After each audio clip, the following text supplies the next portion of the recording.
Hello, hello. Welcome to our Friday catch-ups. Today we are hosting a catch-up with our lovely alumni, Ieva Poriete from Fashion Design. Ieva has graduated in 2012. She has been through a lot of experience and background. A lot of things has happened in the past 8 years or so. Ieva, would you like to introduce yourself? Thank you, Robbie. Well, I did go to Southampton Solent University 2008 until 2012. I did a foundation year to begin with because I didn't actually have any sort of arts background. And so the overall course was 4 years long, and it gave me the foundations that I needed to start my career, which is fashion design. And I specialize in bespoke design for women's wear and occasionally for the theaters. Okay, that's great. I know you've applied for funding because you've started your own business, haven't you? Also, for those of you who don't know, we've also had a previously recorded interview with Ieva earlier this month, where we kind of covered the basics of how she got here. We will dip a little bit into that, but just so you know, that video is out there and it's really good if you want to watch it. But again, you've applied for startup funding. So how was your business? Yeah. How was that? How did you start up your business? What, you want me to go back all the way, which is Yeah, sure. Go way back to even way before I came. Let's talk about when you applied for Harrods.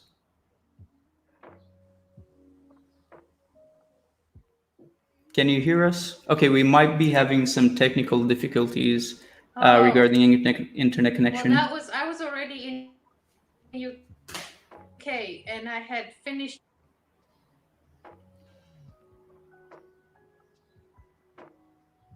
Bear with us for a second. Yeah, I think there are some technical issues for sure.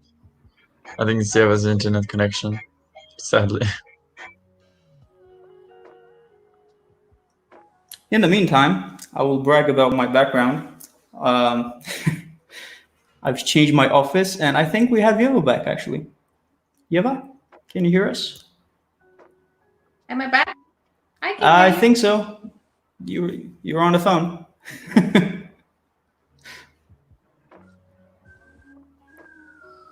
No, not anymore. I was just checking if I have data. Are you on hotspot? Yes.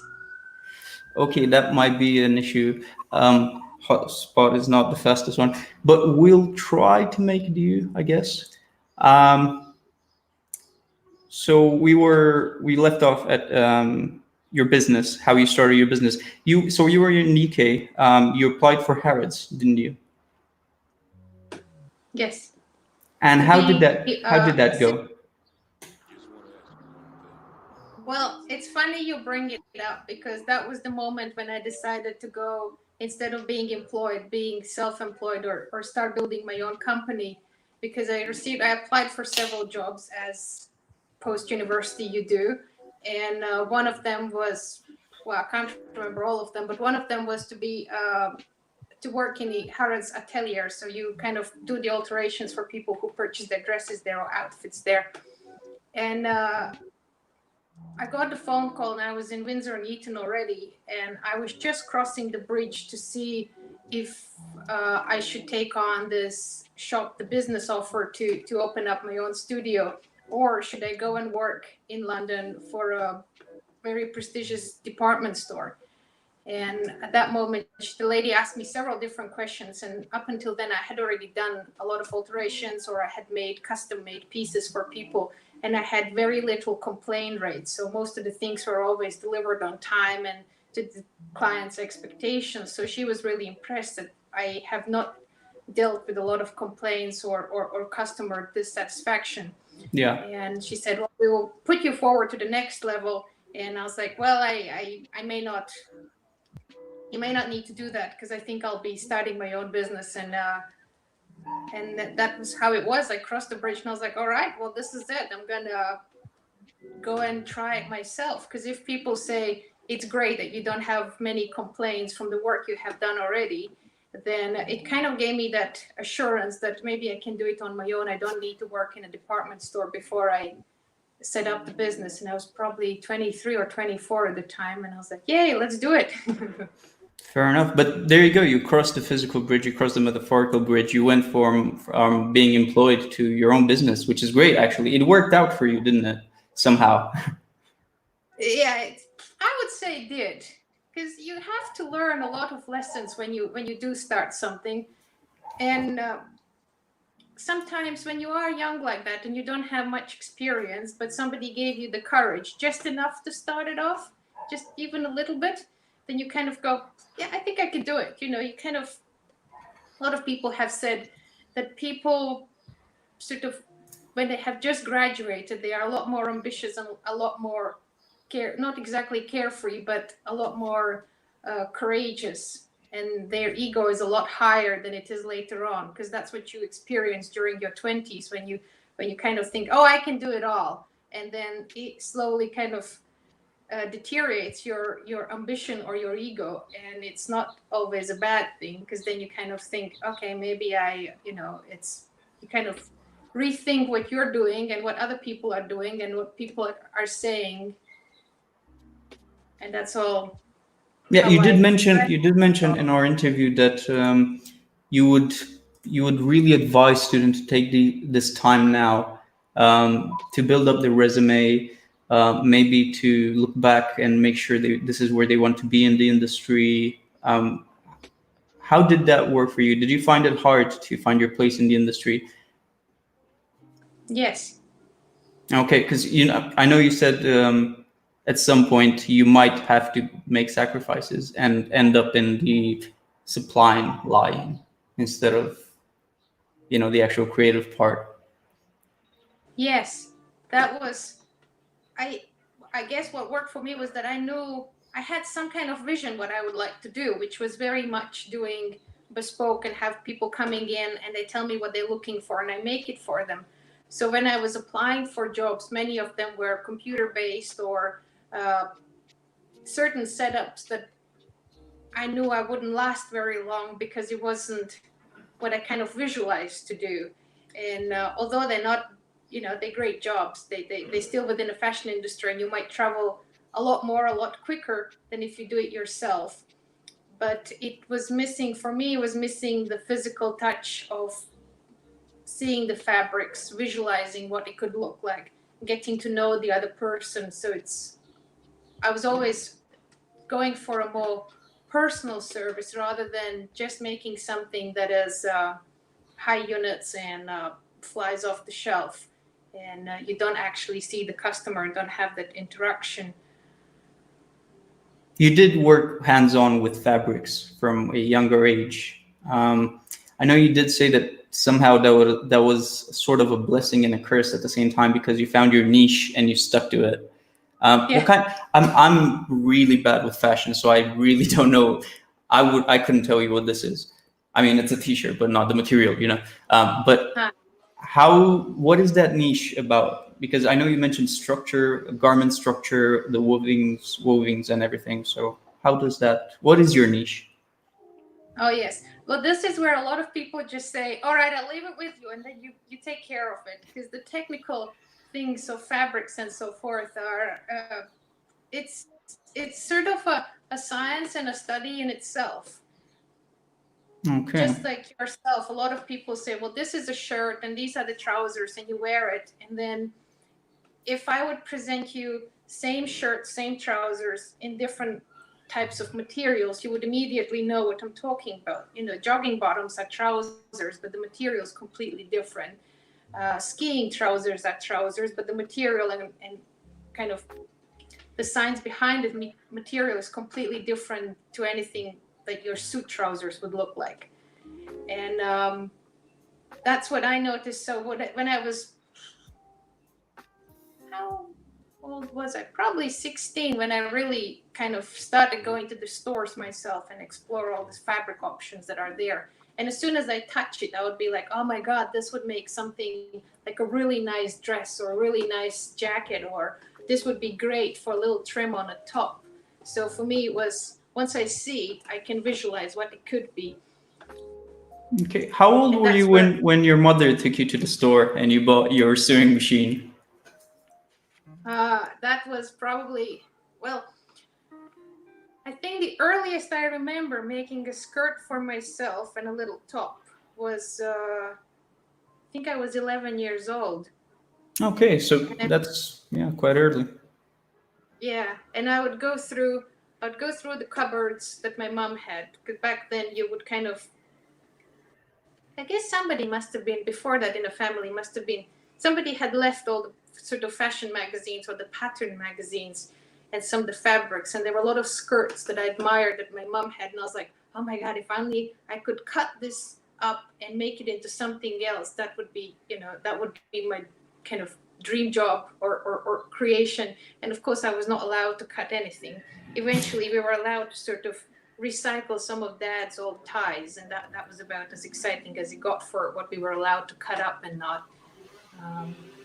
Do most people, But do most fashion designers start creating clothes because they want clothes from themselves, that what they cannot find in conventional stores, for example? Is that how it all starts usually? yes, from what I have read, a lot of people, either they have somebody in the family who is doing some sort of craft, could be watchmaking from all I know, or painting, or some kind of, where you see that people work with their hands and they can create something rather beautiful. And for me, it was certainly that they were like, we always had a sewing machine at home, and my grandmother would make things, or my aunt would make things. If I couldn't find in the stores, yes, because I was always like a very lean, skinny kid. So it was, mom hated going shopping with me, because either I didn't like the things that were there, or it just didn't fit me. So I was like, okay, I'll forget about this. If all it takes is making a skirt or something, putting a fabric together, putting a few seams in it, then I think I can take care of that myself. I can do it. There was one time, actually it was my dad as well who influenced like a lot of things that I did. I had to go, well, that must have been it, or maybe not. Or maybe I was only 7 when somebody actually told me that things can be made for you. Because I had to go, Mom had bought me a top. I really liked the top, but it was too big for me. So she took it up in shoulders. And I was like, I don't really like the skirt she was giving me. So I found a piece of fabric in the cupboard, and I was like, well, come on, I can cut this, okay? And nobody needs it. And I had laid it all out, and I kind of had a great idea how to do it. And Dad said, well, you can't do it. There's no way you're going to do it in a few hours. Let me take it to the neighboring lady, somebody else he knows that makes clothes. And she made it up for me. And of course, I was kind of like, oh, I think I would have done it so much better. But I mean, I was 7 or 9. These are the kind of ages where you kind of, you hear the child, but you don't exactly trust them that they could have done it better. But nevertheless, my dad always encouraged it. Fair enough. When I That's was already 17, I think I would with one of the fashion designers, and he would do a lot of denim things like jeans and things like that. So he had asked me to recreate something from a regular pair of jeans. One was pink and the other ones were, I think, either dark blue or brown.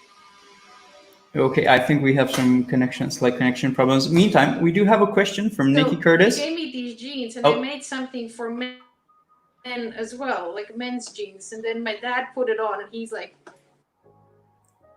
walking down the room. He's like, "Oh, look how great this looks." You know, I cannot wear it because I'm too old for it, but I'm sure some other guys who are younger, they would definitely buy it. And that was the kind of, you know, that's how I grew up, that a lot of people would partially support it, but not take. Okay, you got interrupted there a few times, but the main thing was that you had a lot of people that believed in you and pushed you towards that direction, which kind of gave you that competitive side as well. In the meantime, we had a question from Nikki Curtis. I don't know if you've seen it. She says, Ieva, I know you've had a lot of business challenges. What is the greatest lessons you have learned to date and would like to share with other students starting out in business? What would your advice be for, students who might be in the same position as you, or you didn't know anything about business at that point when you started? Robbie? And I think the internet just went down again. Do we have you back now, Ieva? No, I still think there is a bit of a technical glitch. She's lacking on my side as well. Hello. Okay. Can you hear me now? Lost you? I think we lost you, really. Can you hear me?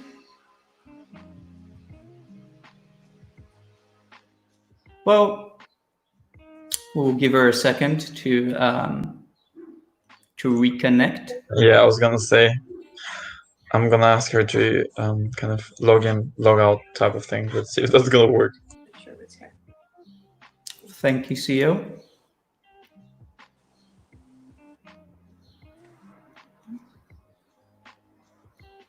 Okay. In case anyone else has problems with the connection, it's best to, thank you for putting me on full screen, CEO. It's best to reconnect. StreamYard does have a few glitches from time to time. And while I'm on full screen, I did mention my new office earlier. How's that? It's very funny, you know that. I was gonna say, I actually didn't kick out Ieva. I think she left because probably her connection dropped. So, wow, you're the only person on screen, you know. It would be nice if I could have some company, if you could stay tag along. I was gonna say you can mention the other Q&As we're waiting to kind of organize the next few dates. A few put in the calendar, don't we? So maybe just mention those to our viewers. Yeah, sure. So in the following weeks, we have quite a few webinars coming up. I'm not sure if I'm gonna know them by heart chronologically. Give me a second. But let's see. Okay, so the next one is on 31st of July with Alexandrus Bogakings. Not sure if I probably didn't pronounce that correctly. I'm really sorry, Alex. He's a videographer. We have quite a few of them these days, but he's nevertheless a successful one, as all the other ones. And he will talk to us about his master classes. Then we have a Q&A webinar with Tom Rush, who is a 3D model artist, who's actually went from being a student to being a lecturer. So really keep an eye out for that. And then with Elise Kerr, who's a journalist in Dubai, for those of you who like the exciting, city lights. And I think we have Ieva back as well in the meantime. Yay! Can you hear us, Ieva? I can hear you. Okay. I can hear you all along. Probably my network. I Okay. apologize. No worries. No worries. It's glad to have you back. Um, Yay.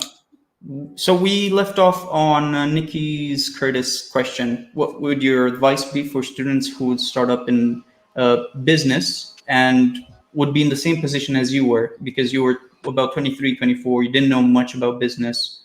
What would your advice be?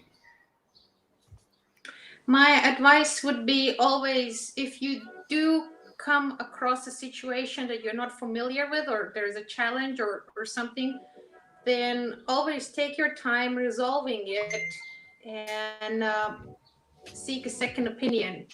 So if you're talking to your business advisor, then hear their opinion, ask your parents' opinion, or you can ask another professional or expert in the field if it's something really that you're unfamiliar with.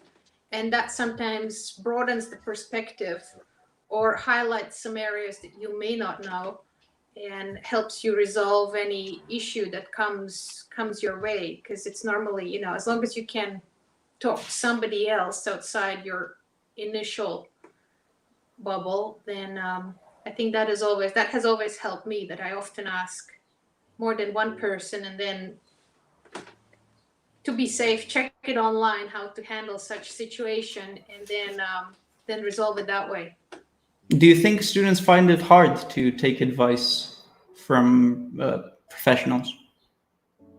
Yes. Okay, did you find it hard? I say it because I have participated in a mentoring for the students as well. And often, even though you tell them, well, come reach out anytime you need it, they don't. They don't often do that. And you think, well, I probably could have given you some advice or put you through to something else. But often it's easier to stick with your friends and people that you study with or hang out with than build those little steps towards your professional career, which includes consulting with professionals or somebody who is an expert in the field or can actually help you. So you don't have to ever build everything from ground zero. There are little steps that you can use, which the Solent Creatives and the initial funding was great help, because I couldn't have done it on my own, but through applying to the system, presenting my idea and receiving initial startup funding, you know, that's a great an achievement towards a bigger sort of vision or a goal. Yeah, and just so to mention for those who are watching, Ieva graduated in 2012. Back then, there used to be a business unit run for Solent Creatives, where you basically you took that course and you've learned all the inside and outs with Nikki, didn't you? Yeah. So again, anyone, just a reminder for anyone who's struggling with business, always contact Nikki Curtis. Okay, I think we lost you there for a second, but we might have you back. Hopefully. That is very true. She will really help you. And sometimes, well, Nikki is amazing because she's so honest. You don't have anywhere else to go. You have me back? Yes, we do. And CEO Nikki is our star. Yes, she is. She's our entrepreneurial mother, as we like to say. Also, CEO had a question for you. Do you draw inspiration from your childhood when you create your garments? Which is quite an interesting question. Let's see. And might have not heard that question. We've lost her again. She might not have heard that question, I believe. That's fine. When she comes back, she'll have to answer it. Yep. Oh.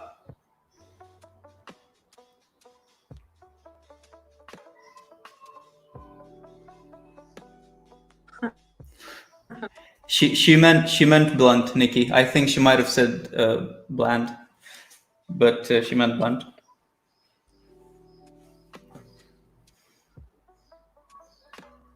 And so the question I'm answering is, Do you draw inspiration from your childhood when you create your garments? Drawing inspiration from my childhood when I do things. Right, so I would say yes, because there are.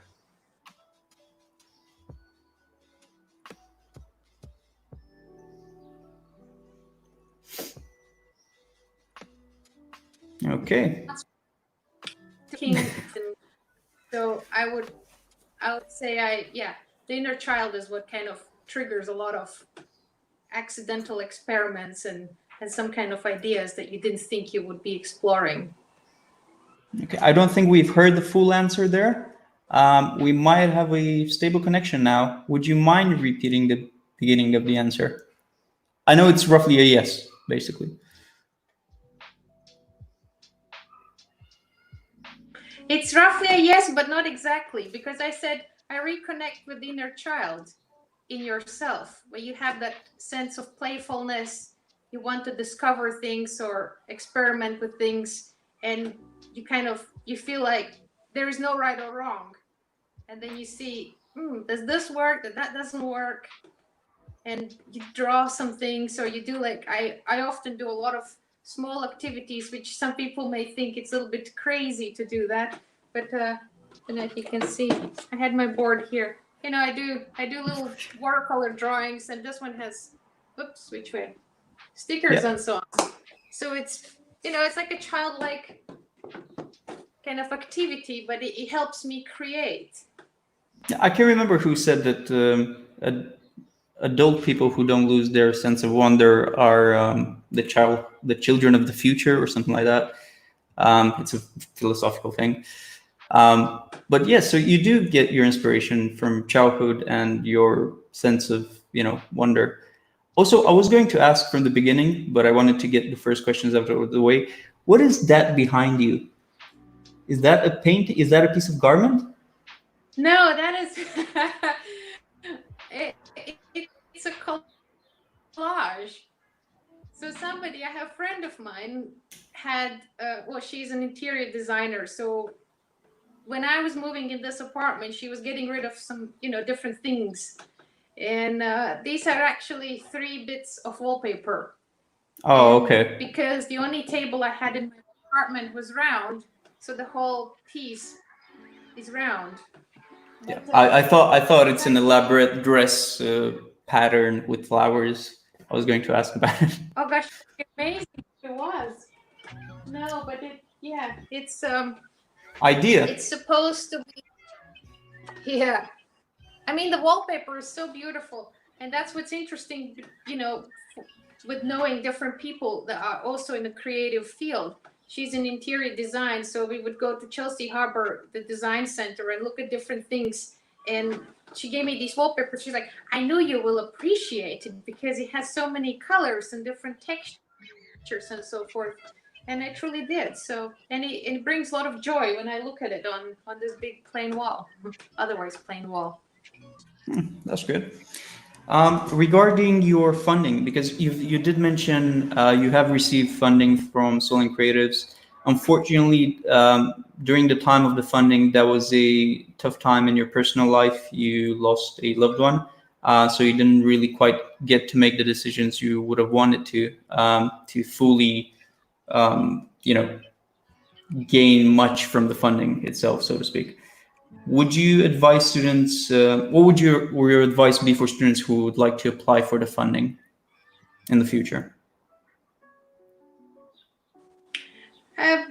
Of course, at the time when I applied for it, and it was a lengthy process because I had to complete the course, you don't really know what life will bring you. So I would say always apply for it and then deal with it however you can. Yeah, Nikki does have a saying, you have first to say do yes and things. then learn how to do it. So. Yeah. Even if you don't know how to do it, I'll say yes anyway. You have the potential of learning. And most often Yep. It never True. ends, really. It's quite exciting in a way. Can you tell us a little bit about your current active projects? What are you doing at the moment? How is lockdown affecting you, the current pandemic and everything? Oh, well, this was actually slightly overwhelming because when the pandemic started, of course, I had to close my studio because I am located in the theater. So theaters were one of the first ones to shut. And almost immediately, that was it. No more. I couldn't go in. And it wasn't a decision I could make. I didn't have any choice because of the insurance policies and so forth. You can't be there on your own. Although I'm working on my own, I cannot be inside the building. So it kind of took few decisions away from me. I had to just deal with the situation. But within weeks, I get emails from some of my clients and just people who know me and like, are you going to do these scrubs and are you going to do the masks for NHS and this and that? So the skill itself of making things became highly sick. And I was like, okay, well, this is a lot to take on, from designing dresses and costumes to just sit in front of the sewing machine and make NHS scrubs and so forth. So I spent about 6 weeks for sure making garments, helping NHS, have safe garments for their staff so they can look after all the patients that they have at the time. It was very interesting project. We had fundraising and Chris Evans, who is the radio DJ, him and his son were doing, I think his son, who is about, I think he's 11, maybe 13, I'm not sure. He was sleeping out for about 28 days to raise funds. So Oh, initially wow. he wanted to raise, yeah. So initially, and it wasn't warm because it was still sort of March, April sort of time. So he was in the rain and in the wind and the cold. And he said he used to wrap around about 4 or 5 hot water bottles around himself and then go into his den and then sleep there. And Yeah. but at the end, actually, instead of raising £2,000, what he initially thought, I think he raised alone 122,000.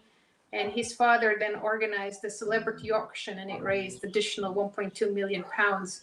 So it became from a small project in the local community. They designed this rainbow fabric that was sent to different scrub making hubs across the nation. And now they slowly start to be worn in hospitals. And it's quite an achievement to see how certain things that we do and the creativity and problem solving mindset that we have, that it not only helps people who are like fashionistas and so forth, but it helps general doctors doing the job that they need to do and keep them safe. So emotionally it was overwhelming to kind of grasp the concept of you're going to have to do it for the NHS. And I was like, I mean, I don't have many options. And Have you had any creative input on what you've done for the NHS? Were you allowed to give them certain colors or anything? oh, well, there was only, no, actually, we had a lady who works for Liberty and she was designing the actual print. So we only had one kind of discussion, which colors, like either it should be teal blue or turquoise blue for the background. And that was the only decision we made. But for this particular project, they also set up a small manufacturing plant that had I think it was about 10 or 12 people working there. And it wasn't necessarily creative as such, like zero creativity, but it was all about units and making sure we are completing the orders what the hospitals are asking. And there, I would say, my experience dealing with different business setups and different people helped unite the team, because we had some experts like who are seamstresses or who are machinists, and some who are, they're not used to working in such environment. They used to be doing their own things at their own family sort of needs. So I early on noticed that there's nobody else supervising us because everybody else is busy with the other project of the scrubs, and we were doing the gowns, which were two different things. And yeah, kind of, that was not creative, but it was more like a leadership where you take take care of people. Like if an accident happens, you're like, all right, we must do this and this and this.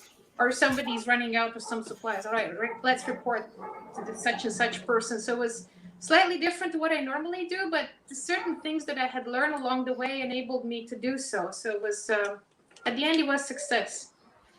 Okay, well, that's good. But it was less creative than I would normally. Well, it's good you've adapted And to only the now current I- pandemic.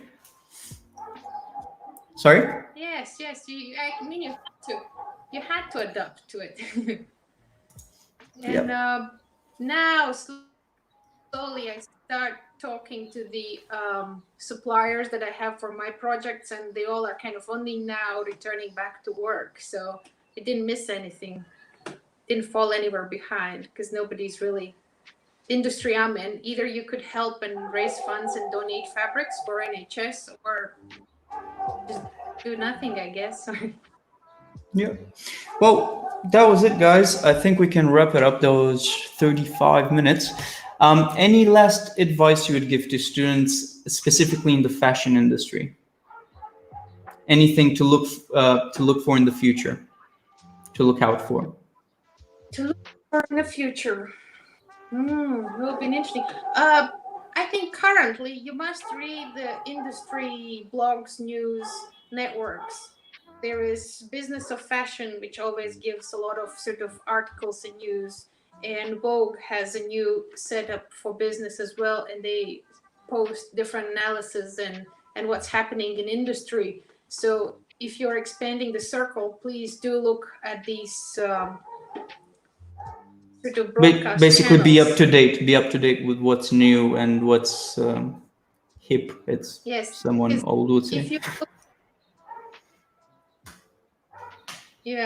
If you look only at what they show in the news, then it will be a little bit grim. But actually, there are so many innovations coming out and so many sort of support networks and young designers sort of opportunities and different way of working that you must be aware of it and adapt to it, because that will be what we'll be doing for the next probably up to 3 years possibly. All right. Well, thank you, Ieva. There you have it, guys. This will be still online, so you can rewatch it anytime. Thank you, Ieva, for coming with us today. I apologize for the connection, guys. We're still human. It was my fault. No, don't worry. Where are you now, by the way? Just so we can.